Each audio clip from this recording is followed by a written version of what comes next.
Hi everyone, my name is Mujahid. I'm an ELV engineer based in Abu Dhabi.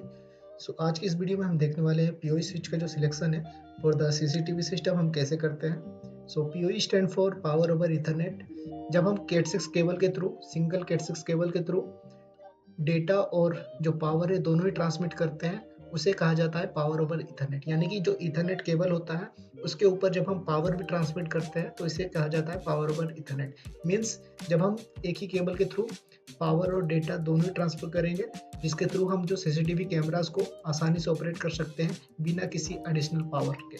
तो ये होता है PoE। Okay, सो PoE switch selection में लोग गलती क्या करते हैं। सो नॉर्मली क्या होता है कि लोग क्या चेक करते हैं कि अगर आपके पास सपोज करते हैं अगर आपके पास 6-8 कैमरे हैं, ठीक है, अगर आपके पास 8 कैमरे हैं तो नॉर्मली जो लोग हैं वो सीधा चूज करते हैं कि जो स्विच है वो 8 पोर्ट PoE होना चाहिए, ठीक है। जो लोग होते हैं वो PoE स्विच का सिलेक्शन कुछ इस तरह करते हैं कि जितने नंबर ऑफ कैमरे उनके पास होते हैं वो उतने number off switch port PoE वाले चूज कर लेते हैं। पर इससे क्या होता है कि जब आप विदाउट इसका जो पावर बजट है, कैमरे का पावर बजट बगैर चेक किए जब आप स्विच का सिलेक्शन करते हैं तो क्या होता है कि आपको बहुत सारे इश्यूज आपको देखने को मिलेंगे। बहुत बार क्या होगा कि जो आपका कैमरा है वो फ्लिकरिंग करने लगेगा। बहुत बार जो कैमरा है वो डिस्कनेक्ट होना शुरू हो जाएगा। कभी कैमरा 2 चला जाएगा, कभी कैमरा 3 चला जाएगा, कभी कैमरा 4 चला जाएगा। तो कुछ इस तरह से जो इश्यूज है वो आपको देखने को मिलेंगी। ये इश्यू कब होती है, अगर आपका जो स्विच है, ठीक है, स्विच का एक पावर लिमिटेशन होता है, एक पावर बजट होता है। अगर स्विच के जो पावर बजट से ओवरलोड जब स्विच को दिया जाएगा तो स्विच क्या करेगा, कभी कोई पोर्ट को बंद कर देगा, कभी कोई दूसरे पोर्ट को बंद कर देगा, ठीक है। तो ये जो गलतियां हैं ये नॉर्मली जो लोग हैं वो करते हैं। सो इसे इसे अवॉइड करने के लिए आपको क्या करना है,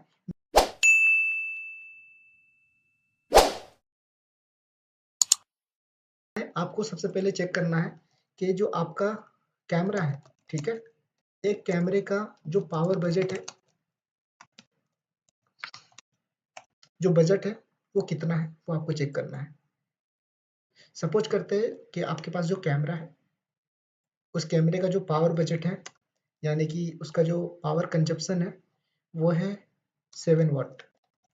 सो इस तरह के अगर आपके पास 8 कैमरे हैं तो 7 वाट इंटू 8 56 वाट।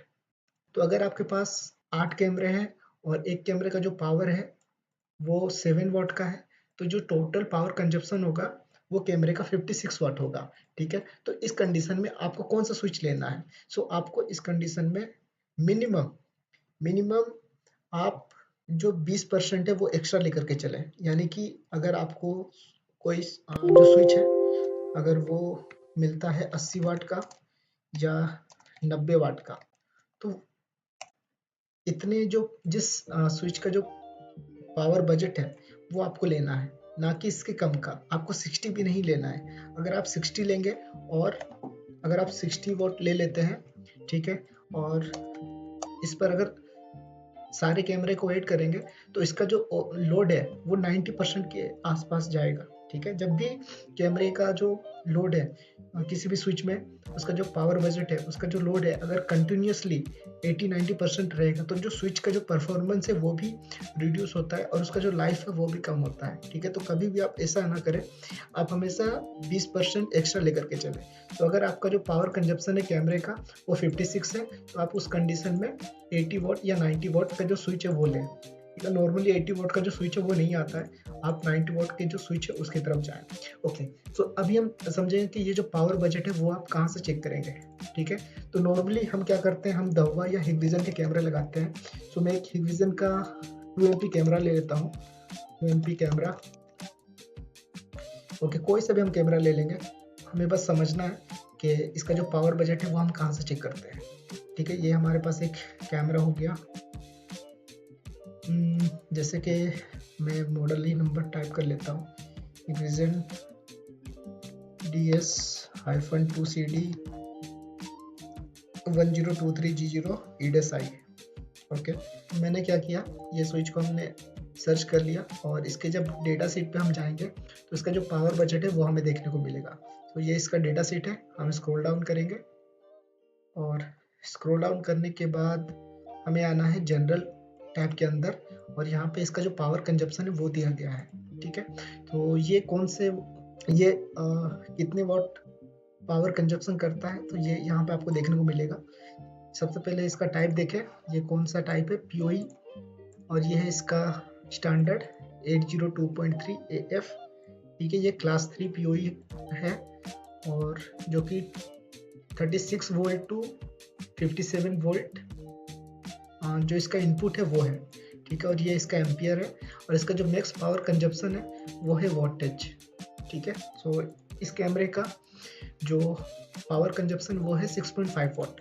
तो अगर आप इस तरह के, जैसे कि मैंने आपको अभी एग्जांपल में बताया था, सो अब हम प्रैक्टिकल एक कर लेते हैं। सपोज करते हैं कि ये जो मॉडल का कैमरा है DS-2CD 1023G0 EDSI। सो इसका जो पावर कंजप्शन है 6.5। सपोज करते हैं आपके पास 8 कैमरे हैं। ठीक है, तो इसका जो पावर कंजप्शन हो गया 52। तो हम क्या करेंगे, इससे 20% और 30% एक्स्ट्रा लेकर के चलेंगे और जो स्विच है वो हमें चाहिए 90 वॉट का। ठीक है, तो जो 90 वॉट का स्विच है वो हमें चाहिए। तो हम अब सर्च करेंगे हमारे पास कौन सा 90 वॉट का स्विच है, या तो हम एक P-Link स्विच 90 वॉट सर्च कर लेते हैं। कुछ इस तरह से आप सर्च कर सकते हैं, या तो अगर आप मॉडल के थ्रू जाएं तो मुझे एक स्विच मिल गया है। ठीक है, नॉर्मली हम क्या करते हैं, पहले हम समझ लेते हैं इसका जो डेटा शीट है, इससे आप कैसे चेक करेंगे कि ये कितने वाट का है। ठीक है, तो आपको डेटा शीट के अंदर भी जाने की जरूरत नहीं है, ये मैंने जो सर्च किया। ठीक है, ये है एक स्मार्ट मैनेज स्विच है DGS 110026 MP। ओके, इसका जो पावर कंजप्शन है वो यहाँ पर, जो पावर बजट है वो यहाँ पर देखने को मिल रहा है आपको। ठीक है, high capacity 370 what POE switch है। ठीक है, तो ये ओवर है, ये हमें नहीं चाहिए, हमें कम पोर्ट वाला और जिस स्विच का जो पावर बजट है वो 90 वॉट है, वो हमारे इस कंडीशन के लिए सफिशिएंट होगा। ठीक है, सो बेसिकली आप इस तरह से जो कैमरे का जो पावर कंजप्शन है वो चेक कर सकते हैं, जैसे कि अभी हमने चेक किया डेटा शीट के थ्रू। और इसी के बेस पर आपको जो स्विच का भी जो पावर बजट है वो चेक करना है और इसके बेस पे आपको जो POE स्विच का जो सिलेक्शन है वो करना है। अगर आप इस तरह से स्विच का सिलेक्शन करते हैं, POE स्विच का सिलेक्शन करते हैं, तो आपको कभी भी पावर के रिलेटेड कोई भी इशू देखने को नहीं मिलेगा। इसके वजह से आपको कोई भी इशू फेस नहीं होगा आपके साइट पर। ठीक है, so thank you, thanks for watching.